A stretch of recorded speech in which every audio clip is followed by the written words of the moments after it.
പാലക്കാട് ഉപതെരഞ്ഞെടുപ്പിൽ കോൺഗ്രസ് ആരെ കളത്തിലിറക്കും? വി.ടി. ബൽറാം മത്സരിക്കാനുള്ള സാധ്യത കോൺഗ്രസ് കേന്ദ്രങ്ങൾ പങ്കുവെക്കുന്നു. ഷാഫി പറമ്പിലിന്റെ വിശ്വസ്തനായ രാഹുൽ മാങ്കൂട്ടത്തിൽ ഒപ്പം ആലത്തൂരിൽ പരാജയപ്പെട്ട രമ്യ ഹരിദാസ് തുടങ്ങിയ പേരുകളും പരിഗണനയിലുണ്ടെന്നാണ് സൂചന. അതേസമയം ബി.ജെ.പി. വലിയ പ്രതീക്ഷ വെക്കുന്ന ഉപതെരഞ്ഞെടുപ്പിൽ ശോഭാ സുരേന്ദ്രൻ, സി കൃഷ്ണകുമാർ, പത്മജ വേണുഗോപാൽ ഇങ്ങനെ നിരവധി പേരുകൾ ചർച്ചയിലുണ്ട്. ഷാഫി പറമ്പിൽ ഒഴിഞ്ഞ സീറ്റിൽ വിജയത്തിൽ കുറഞ്ഞ ഒന്നും കോൺഗ്രസിന് ചിന്തിക്കാൻ ആവില്ല. മൂന്നാം സ്ഥാനത്തുള്ള സീറ്റാണെങ്കിലും കരുത്തനെ തന്നെ കളത്തിലിറക്കാൻ ഇടതുമുന്നണിയും തയ്യാറായേക്കും. വരും ദിവസങ്ങളിൽ മുന്നണികളിൽ പ്രധാന ചർച്ചയാവുന്നത് പാലക്കാട് തന്നെയായിരിക്കും. പാലക്കാട് ഉപതെരഞ്ഞെടുപ്പുമായി ബന്ധപ്പെട്ടുകൊണ്ട് എങ്ങനെ മുന്നോട്ട് പോകാം എന്നുള്ളത് സംബന്ധിച്ചുള്ള ചർച്ചകളായിരിക്കും മുന്നണികളിൽ ഉണ്ടാവുക.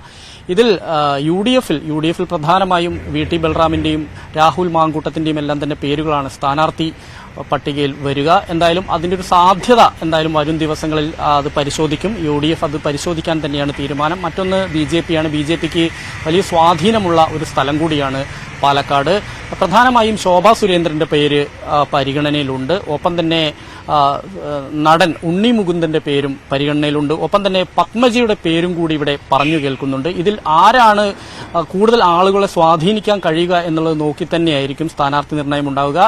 LDF-ൽ M സ്വരാജിന്റെ ഉൾപ്പെടെയുള്ള പേരുകൾ സജീവ പരിഗണനയിലുണ്ട്. ഇനി മറ്റേതെങ്കിലും സ്ഥാനാർത്ഥികൾ ആളുകളെ കൂടുതൽ ഒരു ക്രൗഡ് പുള്ളറായ ഒരു സ്ഥാനാർത്ഥികളെ കൊണ്ടുവരാൻ കഴിയുമോ എന്ന് LDF നോക്കുന്നുണ്ട്. എന്തായാലും അത്തരത്തിലുള്ള ചർച്ചകൾ തന്നെയായിരിക്കും ഉണ്ടാവുക. ഒരു സെലിബ്രിറ്റി പരിവേഷമുള്ള ഒരാളെ തന്നെ നിർത്തുക എന്നുള്ളതായിരിക്കും ഈ പാർട്ടികൾ, ഈ മുന്നണികളെല്ലാം അങ്ങനെ ഒരു തീരുമാനത്തിലേക്ക് എത്തും. അങ്ങനെ വരുമ്പോഴാണ് ഇപ്പോൾ നമുക്കറിയാം ഷാഫി ചെറിയ ഭൂരിപക്ഷത്തിനാണെങ്കിൽ പോലും കഴിഞ്ഞ 2 തവണയും പാലക്കാട് വിജയഗാഥ രചിച്ചത് നമ്മൾ കണ്ടതാണ്. ഇതിൽ പ്രധാനമായും CPM-ന്റെ വോട്ടുകളും BJP-യിൽ ഒരു വിഭാഗത്തിന്റെ വോട്ടുകളും എല്ലാം തന്നെ ഷാഫിക്ക് അന്ന് ലഭിച്ചതാണ്.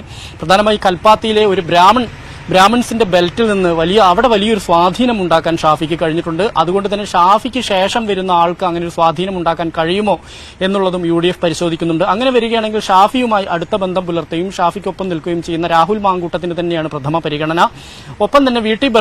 ബൽറാമിന്റെ ആ ഒരു സെലിബ്രിറ്റി പരിവേഷം കൂടുതൽ ഉപയോഗിക്കാൻ കഴിയും എന്നുള്ളൊരു വിലയിരുത്തൽ കൂടി എന്തായാലും UDF-നും കോൺഗ്രസിനുമുണ്ട്. പക്ഷേ തൽക്കാലം വിട്ടുവരാൻ വി.ടി. ബൽറാമിന് താല്പര്യമില്ല എന്നാണ് അറിയാൻ കഴിയുന്നത്. LDF-ന് കഴിഞ്ഞ തവണ അത്രയൊന്നും ആരും അറിയപ്പെടുന്ന ഒരു സ്ഥാനാർത്ഥിയായിരുന്നില്ല പ്രമോദ്. കാരണം പ്രമോദിന് അധികം അത്രത്തോളം പാർട്ടിയിൽ സജീവമായി നിൽക്കുന്ന ഒരാളുമല്ല എന്നുള്ളത് എടുത്തു പറയേണ്ടതാണ്. പിന്നെ ബി.ജെ.പിയിൽ പത്മജ വന്നു കഴിഞ്ഞാൽ ഒരു പക്ഷേ കോൺഗ്രസിലെ പോലും വോട്ടുകൾ മറിക്കാൻ കഴിയും എന്നുള്ളൊരു പ്രതീക്ഷ എന്തായാലും ഉണ്ട്. പക്ഷേ അത് എത്രത്തോളം സാധ്യമാവുമെന്നുള്ളത് കണ്ടറിയണം. മാത്രമല്ല ഉണ്ണി മുകുന്ദൻ ഇവിടെ പാലക്കാട്ടുകാരനാണ്, ഒറ്റപ്പാലത്ത് താമസമാക്കിയ ആളാണ്. അയാൾ കൃത്യമായി തന്നെ ഒരു സംഘപരിവാർ രാഷ്ട്രീയത്തെ ഫോളോ ചെയ്യുന്ന ആളാണ്. അതുകൊണ്ട് തന്നെ അയാളെ സ്ഥാനാർത്ഥിയാക്കണം എന്ന് ആവശ്യപ്പെടുന്നവരുമുണ്ട്. ശോഭാ സുരേന്ദ്രനും ഉണ്ണി മുകുന്ദന്റെയും പേരുകൾക്ക് സജീവമായി തന്നെ പരിഗണനയിൽ ഇപ്പോഴും ബി.ജെ.പിയുടെ പരിഗണനയിൽ ഉള്ള ഒരു കാര്യം തന്നെയാണ്. എന്തായാലും നമുക്കറിയാം പ്രധാനമായും ഈ പഞ്ചായത്ത്, അതായത് 3 പഞ്ചായത്തുകളും 4 മുനിസിപ്പാലിറ്റി തന്നെയാണ് പ്രധാനം.